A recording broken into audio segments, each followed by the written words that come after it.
Jurassic movies के creators ने 2 movies ली dinosaurs को मेनलैंड तक पहुंचाने के लिए, और अचानक ही नेक्स्ट मूवी में वे वापस डायनासोर्स को आइलैंड में दिखाने वाले हैं मेनलैंड की जगह। वे जुरासिक वर्ल्ड का सॉफ्ट रिबूट करने वाले हैं और वो सब कुछ अंडू करने वाले हैं जो जुरासिक वर्ल्ड डोमिनियन ने किया था। जिस किसी ने भी जुरासिक वर्ल्ड रीबर्थ की स्क्रिप्ट पढ़ी उसके अनुसार वे बैक टू बेसिक जाने वाले हैं, यानी जुरासिक पार्क या the lost world Jurassic park के रूट पर। अब ये ऐसा इसलिए क्योंकि Jurassic World Fallen kingdom and dominion को फैंस एंड जनरल ऑडियंस की तरफ से अच्छा रिस्पांस नहीं मिल पाया। डेफिनेटली ये मूवीज एंटरटेनिंग थी और इसीलिए इसने बॉक्स ऑफिस पर अच्छी कमाई की, बट ऑडियंस को इन मूवीज ने उस लेवल के आसपास भी हिट नहीं किया जितना जुरासिक की पहली 2 मूवीज ने किया था। इस वीडियो में मैं बात करने वाला हूँ कि फॉलन किंगडम एंड डोमिनियन में क्या ऐसा चेंज किया जाता कि उन्हें इस सॉफ्ट रिबूट की जरूरत नहीं पड़ती और अब फ्यूचर में उन्हें क्या करना चाहिए।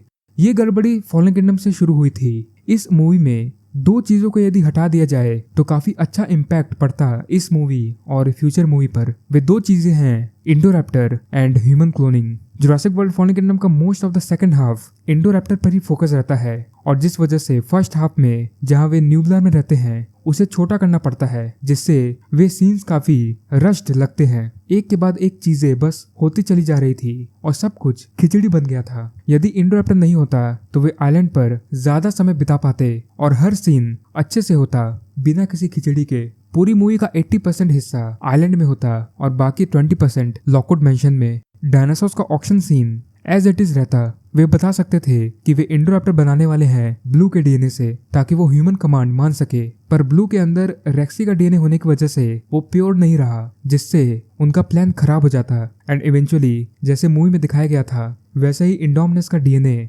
रेक्सी द्वारा बर्बाद हो जाता। अब बात करते हैं मेजी के बारे, तो उन्होंने खुद ही मेजी के पूरी स्टोरी को बदल दिया। फॉलन किंगडम में बताया जाता है कि लॉकवुड की बेटी किसी एक्सीडेंट में मारी गई थी, जिससे लॉकवुड ने अपनी बेटी को क्लोन कर दिया जो कि मेजी है। इस वजह से लॉकवुड और जॉन हेमंड के बीच दूरियां हो गई। फिर नेक्स्ट मूवी यानी डोमिनियन में बताया जाता है कि मेजी पूरी तरह से क्लोन नहीं है और वो एक्सीडेंट वाली बात भी सही नहीं है। मेजी की माँ यानी शार्लेट लॉकवुड ने मेजी को अकेले ही नेचुरली पैदा किया। बाद में उसे पता चला कि जो डेडली डिजीज उसे है वो मेजी को भी है, तो उसने मेजी का डीएनए बदल दिया ताकि उसकी बीमारी सही हो सके। यहाँ पर ये पूरा मेस बन चुका था और ये बिल्कुल नहीं होता यदि वे कभी भी ह्यूमन क्लोनिंग को फॉलन किंगडम में नहीं दिखाते इन द फर्स्ट प्लेस। मेजी को लॉकवुड की नॉर्मल ग्रैंड चाइल्ड होना चाहिए था जो बस अपनी माँ को मिस करती है। डायनासोर्स के लॉकवुड स्टेट से भागने की भी वजह अलग होनी चाहिए थी। मूवी में मेजी ने डायनासोर्स को रिलीज कर दिया था ये सोचते हुए कि वो खुद भी इनकी तरह ही एक क्लोन है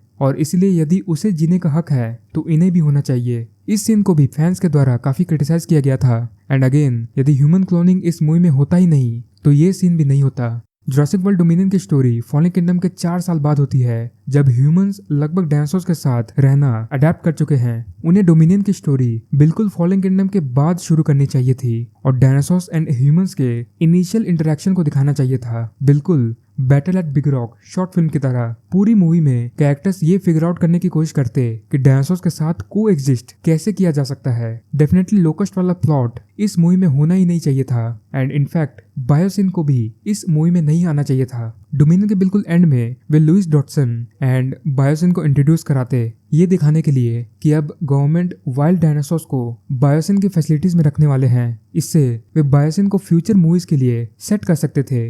अब करंट सिचुएशन की बात करते हैं। वे दोबारा बैक टू बेसिक जाने वाले हैं। डायनासोर्स अब मेनलैंड में नहीं बल्कि आइलैंड या फिर आइलैंड्स में है। नेक्स्ट मूवी यदि डार्क, सीरियस एंड ग्राउंडेड है तो फिर ये एक अच्छी शुरुआत है। जुरासिक वर्ल्ड डोमिनियन एक बहुत बड़ी मिस अपॉर्चुनिटी थी। यदि सब ठीक रहता तो वे डायनासोर्स इन मेनलैंड वाले कॉन्सेप्ट पर ही फ्यूचर में मूवीज बनाते तो काफी सारी न्यू एंड एक्साइटिंग स्टोरीज बनाई जा सकती थी। डायनासोर्स के सिर्फ आइलैंड में होने से स्टोरीज लिमिटेड ही रहती हैं। हर मूवी में उन्हें कोई ना कोई एक्सक्यूज ढूंढना होगा आइलैंड में जाने के लिए।